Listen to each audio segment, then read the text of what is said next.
Colour drawing sheets తీసుకొని ఇలాంటి models చేయడం జరిగింది. ఇందులో బావి, borewell, fridge, washing machine, water filter, watch, post డబ్బా, telephone, dining table, sofa set, bed, dressing table, TV ఇలా మోడల్స్ చేయడం జరిగింది. ఇది ఫ్రిడ్జ్. ఈ ఫ్రిడ్జ్ ఇది డోర్ ఓపెన్ చేస్తాం. ఓపెన్ చేసినప్పుడు చూడండి, ఇవి వాటర్ బాటిల్స్. ఇవేంటివి? Water bottles. ఈ వాటర్ బాటిల్స్ ఇందులో పెడతాము. డోర్ ఇందులో వాటర్ పోసి పెడితే కూల్ అవుతుంది. ఇది కూరగాయల బాక్స్. ఈ బాక్స్లో కూరగాయలు పెట్టేసి బాక్స్లో పెట్టేసుకుంటాం కూరగాయలను. ఇందులో పాలు కానీ పెరుగు కానీ పెట్టేసుకుంటాం. ఇది ఐస్ ట్రే.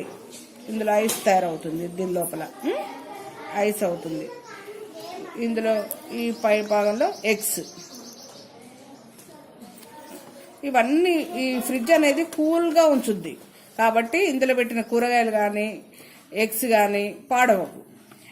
మరి మనం వండుకున్న ఆహార పదార్థాలు కూడా పాడవకుండా పెట్టుకోవచ్చు. 1 రోజు 2 రోజులు. ఇక ఐస్ నీళ్ళు అవసరం ఉంటే ఐస్ గడ్డలు తీసుకుని ఐస్ వాడుకోవచ్చు. వాషింగ్ మిషన్ నడవడానికి ఇవన్నీ కూడా ప్లగ్లు, ఎక్కువ తక్కువ హీట్ చేయడానికి. ఇది బట్టలు ఇందులో వేస్తాం. ఈ లోపల ఒక చక్రం ఉంటుంది. ఆ చక్రం మనం బటన్ ఆన్ చేస్తే అది తిరుగుతుంది. తిరిగి ఇందులో సర్ఫ్ కూడా వేసేస్తాం. దీంట్లో వాటర్ సర్ఫ్ వేసి బట్టలు వేసి ఆన్ చేస్తాం. ఈ ప్లగ్ ఆన్ చేయగానే బట్టలన్నీ తిరుగుతాయి. మూసేస్తాం. బట్టలన్నీ తిరిగి అది వాష్ అయిపోతాయి. వాష్ అయిపోయిన తర్వాత మళ్ళీ ఈ బాక్స్లోకి బట్టలు తీసి వేస్తాం. ఈ బాక్స్లో ఏమవుతుందంటే వాటర్ క్లీన్ వాటర్ వచ్చేసి మళ్ళీ దీన్ని కూడా మూసేసి దీన్ని ప్లగ్ ఆన్ చేసేస్తే అది క్లీన్ అయిపోతాయి బట్టలన్నీ. ఆ వేస్ట్ వాటర్ అంతా కూడా ఈ పైప్ లైన్లో నుంచి వెళ్ళిపోతాయి.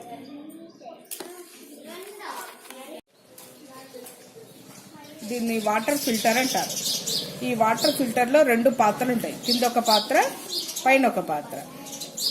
ఈ 2 పాత్రల్లో ఈ పాత్ర ఖాళీగా ఉంటుంది. ఈ పైన ఉండే పాత్రకి మూత ఉంటుంది. లోపల 3 క్యాండిల్స్ ఉంటాయి. వాటర్ని ఇందులో పోయాలి. మనం ముందుగా పోస్తే ఈ 3 క్యాండిల్స్ ఏం చేస్తాయి? వాటర్ని ప్యూరిఫై చేస్తాయి. ఈ ఒకదాని మీద ఒకటి ఈ డబ్బాలని పెట్టాలి. పెట్టేసి ఇప్పుడు దీంట్లో నీళ్లు పోసి పెడితే ఆ నీళ్ళన్నీ కూడా ఆ క్యాండిల్స్ని డస్ట్ అంతా పీల్చుకొని అక్కడే ఆగిపోయి ఫిల్టర్ అయిపోయి ఈ కింది బాక్సులోకి వాటర్ పడిపోతుంది. ఇట్లా ఈ కింద నుంచి ఇట్లా వాటర్ ఇందులో పడిపోతుంది. ఇది ఈ బాక్స్ నిండిన తర్వాత ఈ ట్యాప్ తిప్పుకొని మనం ప్యూర్ వాటర్ని తాగుతాం. దీన్ని వాటర్ ఫిల్టర్ అంటారు. దీనివల్ల ఏమవుతుంది? క్రిములు లేని మంచి నీళ్ళని తాగుతాం కాబట్టి మనం ఆరోగ్యంగా ఉంటాం. ఇది ఇడ్లీ కుక్కర్. ఈ ఇడ్లీ కుక్కర్ కూడా విజిల్ ఉంటుంది. దీని లోపల కూడా ఇడ్లీ పాత్రలు ఉంటాయి. ఈ గిన్నెలో అడుగు బాగాన నీళ్లు పోసేసి ఇడ్లీ పిండి రాత్రే మనం రెడీ పెట్టుకుంటాం. ప్రొద్దున తీసి ఆ ఇడ్లీ పిండిని ఒక్కొక్క హోల్లో ఇడ్లీ పిండి వేసి ఒక్కొక్క ప్లేట్లో, ఈ ప్లేట్లు కూడా వచ్చేస్తాయి. ఇలా ఒక్కొక్క ప్లేట్ తీసి పెడతాం. అన్నిట్లో ఇడ్లీ పిండి వేసేసి ఇది క్లోజ్ చేసి మళ్ళీ దీన్ని ఈ ఇడ్లీ కుక్కర్లో పెట్టేసి ఈ మూతను పెట్టి స్టవ్ మీద పెట్టేస్తే ఒక 5 మినిట్స్లో విజిల్ వస్తుంది. విజిల్ వచ్చి అంటే ఉడికినట్టు. అంటే ఇది దేంతో ఉడుకుతున్న ఇడ్లీలు? ఆవిరితో ఉడుకుతుంది. గిన్నెకి అడుగు బాగా నీళ్లు పోస్తాగా ఆ నీళ్లు వేడవి ఆ ఆవిరికి ఇడ్లీలు ఉడుకుతున్నాయి. ఆ ఇడ్లీలు మార్నింగ్ మనం టిఫిన్ లాగా తినేస్తాం.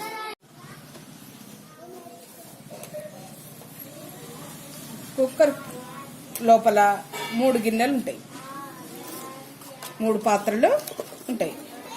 లోపల ఒక ప్లేట్ ఉంటుంది, జాలి ప్లేట్ ఉందా? జాలి ప్లేట్ ఇందులో వేసి ఆ జాలి ప్లేట్ వేసి అందులో వాటర్ కొద్దిగా పోసి ఒక గిన్నెలో రైస్ పెడతాం. ఇంకొక గిన్నెలో పప్పు పెడతాం. ఇంకొక గిన్నెలో ఆలు కానీ చిక్కుడుకాయ కానీ పెట్టేసి నీళ్ళు పోసి పెడతాం. పెట్టేసి ఇది మూత టైట్గా ఉంటుంది, దీంట్లో ఒక రబ్బరు ఉంటుంది. ఆ మూతని ఇలా మనం పెట్టేసి టైట్గా పెట్టి స్టవ్ మీద పెట్టినాక ఒక 5 నిమిషాల్లోనే మనకి కీస్ వస్తాయి. ఒక 3 కీలు రాగానే బంద్ చేస్తాం. అంటే ఒకేసారి 3 ఆహార పదార్థాలను వండడం అవుతుంది. దాంతోపాటు అందులో ఉన్న ఆవిరి బయటకు వెళ్ళిపోదు కాబట్టి అన్ని పోషకాలు అందుతాయి. మళ్ళీ వేడివేడిగా తినొచ్చు అప్పటిదప్పుడు.